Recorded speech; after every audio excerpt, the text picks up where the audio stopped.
Oke, Assalamualaikum warahmatullahi wabarakatuh. Semoga sehat selalu teman-teman semua. Nah, di sini Pak Arif akan menjelaskan kembali terkait dengan lembar validasi. Ya, lembar validasi. Nah, ini mungkin teman-teman semua memang harus mencermati ini begitu ya, karena memang bagian ini adalah bagian yang cukup penting. Nah, di sini saya akan menjelaskannya akan menggunakan contoh yang dibuat oleh Mbak Arista ya.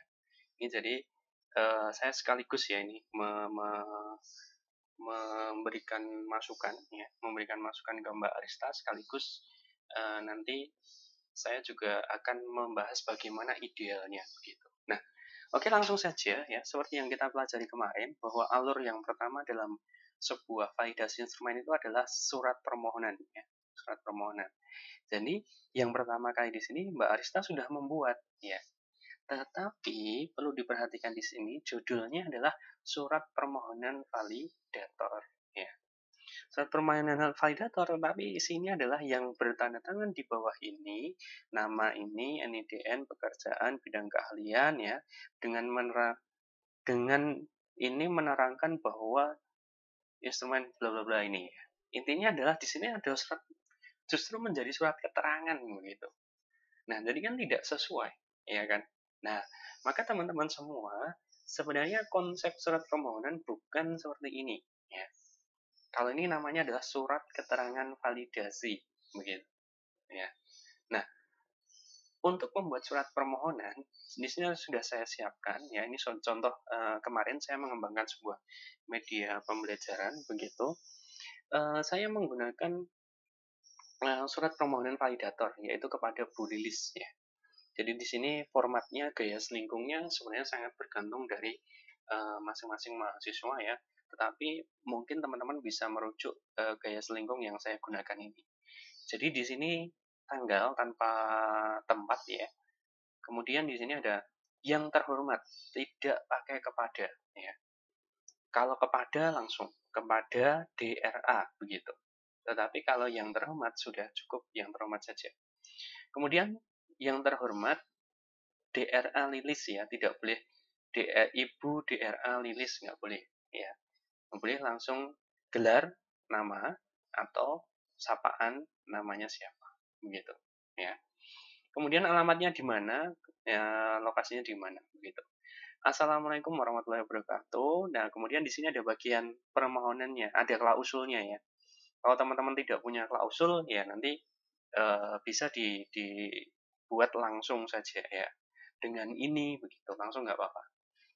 Kalau saya ada klausulnya, yaitu berdasarkan surat tugas yang saya buat dan sebagainya ini, kami bermaksud memohon Ibu untuk menjadi validator media pembelajaran yang sedang saya kembangkan dalam penelitian ini. Ya, adapun rinciannya sebagai berikut. Nah, di sini kita gambarkan begitu ya, bahwa kita itu baru mengembangkan apa sih gitu.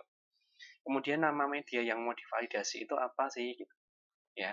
Nah, kalau di sini teman-teman kalau merujuk kepada gambar ini tadi, ya, ada tiga ya, ada tiga. Kalau saya kemarin hanya memvalidasi satu karena memang kebutuhan saya untuk memvalidasinya adalah satu. Nah, di sini teman-teman semua bisa memilih, bisa dirincikan ya, judul penelitiannya apa ya, objek yang ingin divalidasikan apa saja, ya misalkan RPP, kemudian ada media, kemudian ada lembar penilaian. Nah, maka itu disebutkan di sini ya. Tujuan kompetensinya apa? Nah, itu tujuan kompetensi berdasarkan pada judul penelitian kita. Untuk kompetensi yang ingin kita tingkatkan itu apa? Kalau ada mata pelajarannya bisa dispesifikkan ke dalam mata pelajaran begitu.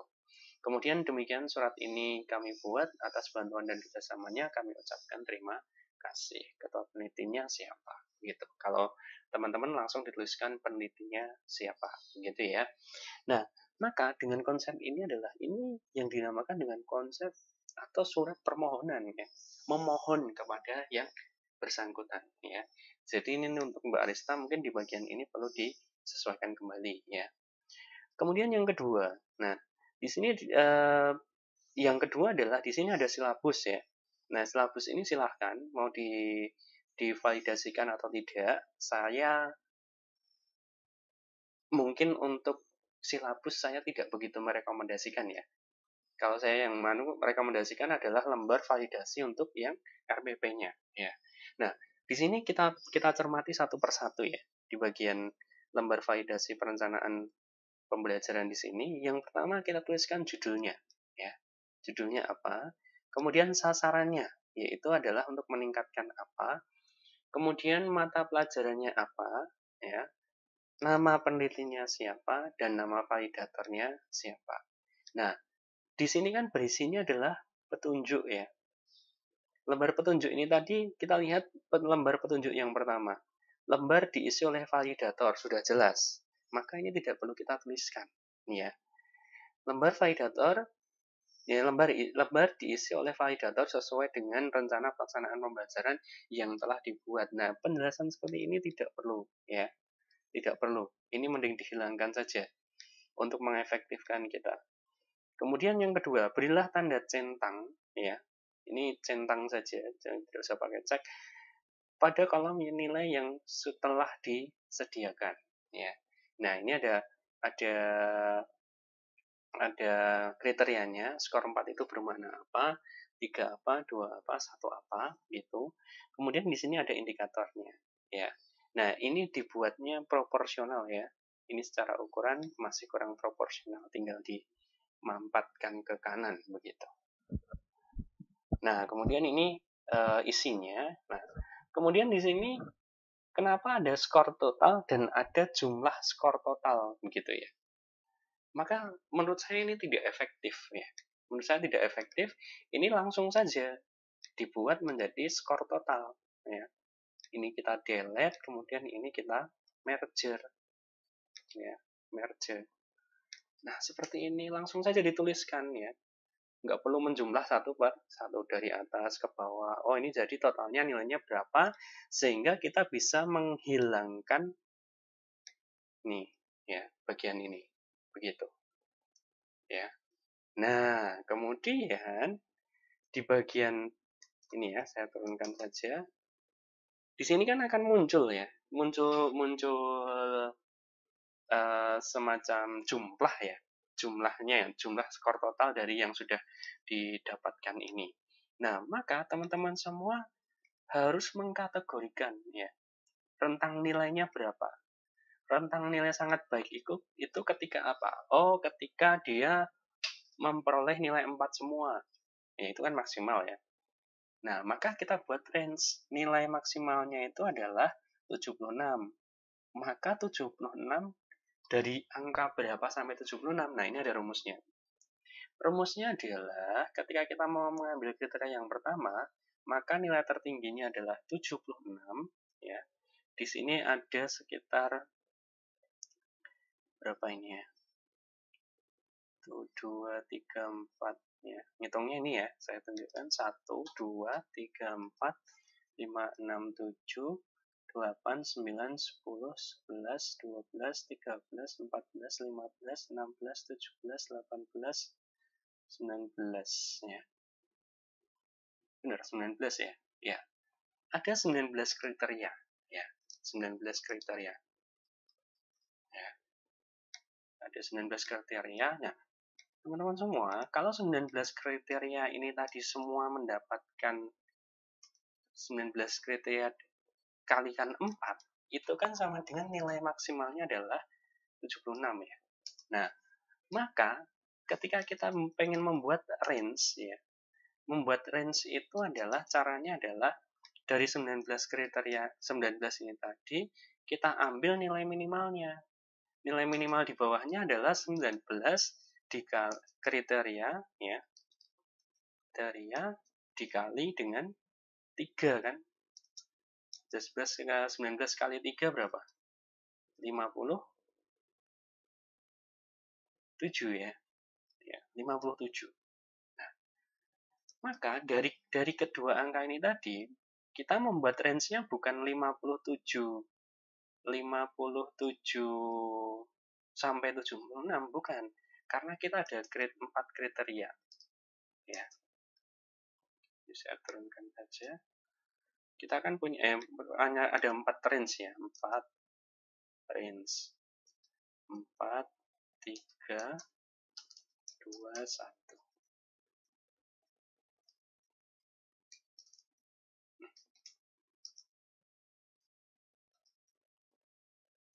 Nah, di sini saya asumsikan seperti ini. Di sini kan nilai tertingginya adalah 76, ya. Di sini 57, ya. Di sini 36 misalnya. Di sini adalah 19, ya. Nah, maka kita tidak mungkin kan ya membuat 57. Kalau kita membuat 57 sampai 76, maka yang di bawahnya akan menjadi aneh ya. Nanti akan menjadi 36. Nah, ditakutkannya adalah ada mahasiswa yang mendapatkan 50, 36, ya, dia dapat nilai 2 atau 3, masuk kriteria 3 atau 2. Nah, maka di sini teman-teman, rumusnya adalah cukup 57, nilai tertinggi yang ada di bawahnya, itu ditambah dengan 1, jadi 58. Ya. Ini juga bukan 36, tetapi menjadi 35. Di sini dari 19 menjadi 20 ya. 20 menjadi 5. 20 sampai 36, dan ini nilai 0 sampai 19. Ya. Nah, seperti itu. Kita lihat punya Mbak Arista sudah tepat? Iya, sudah. Oh, ya, yang benar 38 ya. Maaf, saya salah ngitungnya ini. 38 benar, jadi di sini 39. Begitu. Ya. Nah, ini kriteria yang dibuat Mbak Arista sudah benar ya, ini ya, sudah bagus. Ya. Nah, maka di sini teman-teman semua tinggal kita masukkan seperti ini. Jadi nilai 4 itu sangat baik, baik, kurang baik, dan tidak baik. Nah, kemudian di sini di dalam simpulan ini tadi dibuatnya adalah sebuah pernyataan begitu ya, sebuah pernyataan. Jadi penilaian simpulannya adalah penilaian secara umum, lingkarilah pernyataan sesuai kesimpulan. Nah, ini ada perintah di dalam keterangan ya, di dalam apa? Di dalam isi ya. Menurut saya ini kurang bagus ya, kurang bagus, kurang baik. Nah, maka teman-teman semua bisa menyusunnya seperti ini. Jadi berdasarkan ya, berdasarkan perolehan ya, nilai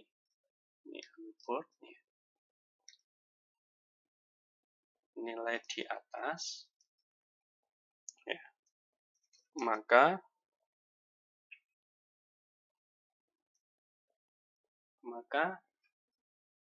nah, ini tergantung nih. Kalau ini kan tadi RPP ya, maka rencana RPP yang sudah disusun ya, RPP yang ya, RPP yang sudah disusun ini, nah kita kasih titik 2 aja ya. Kemudian di sini kita insert dengan simbol checklist ya, insert simbol pakai yang kotak kosong seperti ini. Nah, ini kan manis ya. Ya, seperti ini. Jadi nanti ketika kita ini ya, berdasarkan perolehan nilai di atas, maka RPP yang sudah disusun ini satu layak untuk diuji coba di lapangan ya. Yang kedua ya, belum layak ya. Belum layak untuk diuji coba di lapangan begitu. Nah, maka di sini teman-teman semua silahkan ya, nanti tinggal seperti ini, kemudian di bagian komentar dan saran perbaiki ini tadi wajib diisi ya, wajib diisi, karena ini kenapa wajib diisi, karena kita memang membutuhkan yang benar-benar memvalidasi itu adalah tidak hanya sekedar tanda tangan ya, tetapi di bawahnya juga dia memberikan komentar terkait dengan itu, sehingga apa yang menjadi keputusan dalam instrumen ini itu benar-benar nyata begitu ya. Ini harus diisi dan tidak boleh ditulis oleh mahasiswanya sendiri ya misalkan. Nah, ini harus tulisan tangan dari sang dosen begitu atau sang validator begitu. Nah, ini juga berlaku ya untuk instrumen yang lain begitu ya. Di sini kan ada komponen-komponen yang lain. Nah, teman-teman semua, ini Mbak Arista juga yang perlu diperhatikan adalah di sini range penilaian skornya adalah 1, 2, 3, 4. Ya. Ketika kita menuliskan range skor penilaian seperti ini, itu harus konsisten ya antara instrumen satu dengan yang lain. Kita lihat, tadi 1, 2, 3, 4 ya. Di sini bunyinya apa? Nah, menjadi 4, 3, 2, 1. Nah, ini kasihan validatornya ya. Dia nanti bisa jadi salah centang begitu ya. Karena apa? Yang berubah-ubah itu tadi ya. Nah, ini tadi yang bagian yang perlu dihapus ya. Bagian yang perlu dihapus, ini juga disesuaikan ya. Begitu. Kemudian, nah ini juga masih sama ya, 4, 3, 2, 1. Dibuat konsisten ya. Dibuat konsisten gitu. Nah, oke, mungkin itu teman-teman semua ya terkait dengan lembar validasi. Di sini yang jelas Mbak Arista sudah mengirimkan lembar validasi kepada saya. Yang jelas masukan saya seperti itu tadi ya, perlu disesuaikan komponennya ini tadi. Kemudian apa? Di dalam aspek penilaian ini tadi adalah kalimat-kalimat yang berupa pernyataan ya. Yang berupa pernyataan ya. Dan kita harus menggunakan pilihan-pilihan kata yang tepat gitu ya ketika ini. Jadi aspek penyajian isi misalkan mengkaji keterkaitan antara standar. Nah, ini mengkaji ya kata kerja aktif. Nah, kalau di sini merumuskan dan sebagainya ya. Di sini maka harusnya konsisten ya. Karena di sini saya lihat masih ada yang ya, penentuan jenis penilaian. Nah, ini maksudnya apa ini? Ya. Jadi harus dikaji lagi. Jadi dan rumusannya harus merujuk pada kualitasnya. Kualitasnya. Jadi kalau saya mungkin masukannya adalah kalau saya lebih mungkin agak aneh begitu ya. Coba ini dibaca. Mengkaji keterkaitan antar standar kompetensi dan kompetensi dasar 4, 3, 2, 1. Agak gimana gitu ya. Kalau mungkin saya boleh memperbaiki seperti ini ya. Jadi yang diukur adalah kualitasnya kan ya. Kualitas jadi keterkaitan gitu. Keterkaitan antara standar kompetensi dan kompetensi dasar ya, keterkaitannya bagaimana? Oh, kualitasnya 4, 3, 2, 1 ya.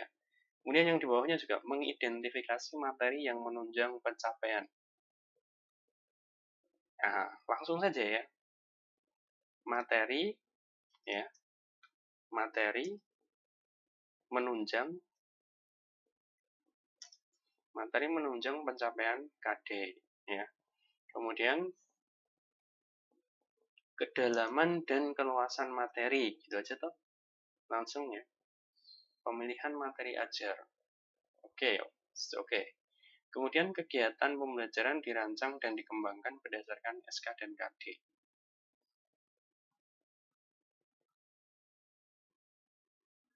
Kurang pas begitu ya.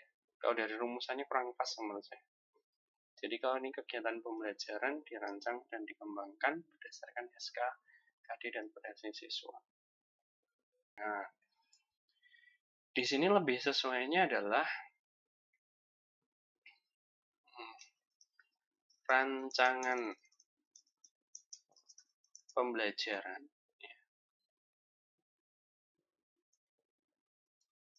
sesuai dengan SK, KD, dan potensi siswa. Nah, 4, 3, 2, 1, dan seterusnya ya. Nah, teman-teman semua sepertinya tidak perlu saya kaji satu persatu ya, tetapi ketika kalian membuat instrumen seperti ini, satu hal yang perlu diperhatikan adalah bayangkan kalian itu menjadi validatornya begitu. Jadi ketika kalian baratnya ditanya, kamu pengen apa ya? Misalkan bagaimana kualitas gambar HP itu gitu ya. Enak misalkan. Nah, kan nggak nyambung ya kan. Nah, maka kita harus pertanyaannya juga sesuai gitu ya. Bagaimana rasanya melihat TV itu? Oh ya nyaman gitu misalkan. Ya. Nah itu maka harus sesuai antara pertanyaan dengan opsi jawaban yang ada begitu. Nah begitu untuk khusus Mbak Arista ini perlu diperbaiki ya sampai di bawah disesuaikan kembali ya. Dan mungkin itu yang dapat saya sampaikan. Nanti kita akan muncul diskusi di video selanjutnya. Terima kasih. Wassalamualaikum warahmatullahi wabarakatuh.